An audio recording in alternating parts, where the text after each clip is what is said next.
Guys, আমি এসেছি শ্বশুর বাড়িতে জমি থেকে ধান উঠানোর জন্যে। শ্বশুর বাড়িতে কোনো লোক নেই, এই জন্যে আমি জামাই হিসাবে একমাত্র আমাকে আসতে লাগে ধান উঠাতে, আবার ধান রোপতেও আসতে লাগে। ধান যে বুনবো সে সময়ও আমাকে আসতে লাগে। তাই এখন ধানগুলো ঘরে তুলতে হবে, আর এখানে প্রচণ্ড হাতির উৎপাত। তাই আমরা দুইজনে আসছি, দুইজনেই ধান উঠায় আজকেই চলে যাব। কালকের থেকে ধান উঠানো চলছে ক্ষেতের থেকে। তো এখন এই যে আমি আবার এখন খাওয়া দাওয়া করলাম, এই যে জমির দিকে যাচ্ছি। জমি এখান থেকে শ্বশুর বাড়ি থেকে অনেক ভিতরে গো, তাই উপায় নাই, তুলে তো দিতেই হবে।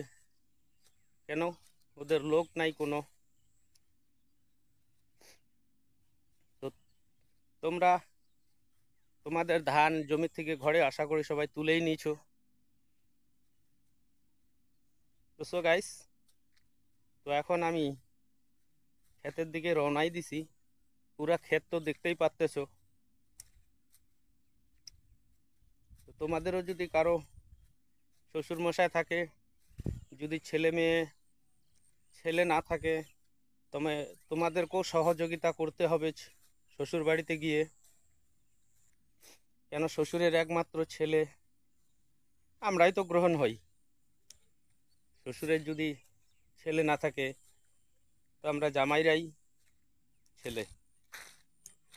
তো তাই আমাদের কর্তব্য যে আমরা ধান ঘরে তুলে দিব। আবার ধান তুলে দিচ্ছি ঠিকই আছে, কয়েকদিন পরে আবার আমাকে আসতে হবে ধানগুলাকে পিটানোর জন্যে। ধান পিটিয়ে পরিষ্কার করে ঘরের মধ্যে তুলে দিব, তারপরে শ্বশুর আমার আরাম পাবে।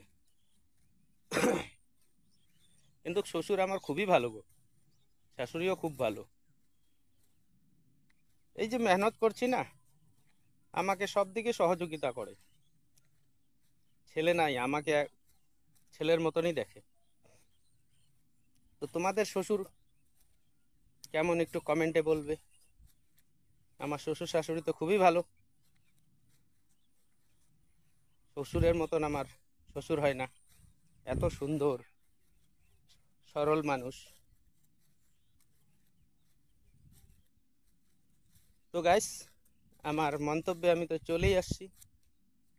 আর অল্প কিছু ধান আছে, আজকে দিয়ে ধানগুলো উঠিয়ে নিব। উঠিয়ে নেওয়ার পরে তো আমরা চলে যাব, আবার আসবো কয়েকদিন পরে আসে ধান পিটাবো, পিটায় ঘরে ঢুকায় দিব, ধান দিয়ে চলে যাব। তো যাই হোক, ভিডিওটা আর বেশি দীর্ঘায়িত করলাম না, দেখা হবে পরের ব্লকে বন্ধু।